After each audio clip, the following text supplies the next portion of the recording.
ఎవరన్నారయ్యా నువ్వు లేవని, ఎవరన్నారయ్యా కనరావని, నిన్ను నమ్మిన భక్తులకు నిజమై నీ ఉన్నావు, నిన్ను కొలిచే కన్నులకు కనిపిస్తూ ఉంటావు.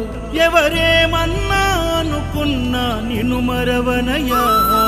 శరణమయ్యప్ప స్వామి అయ్యప్ప, శరణాలు మరవలేను విడవలేను అయ్యప్ప.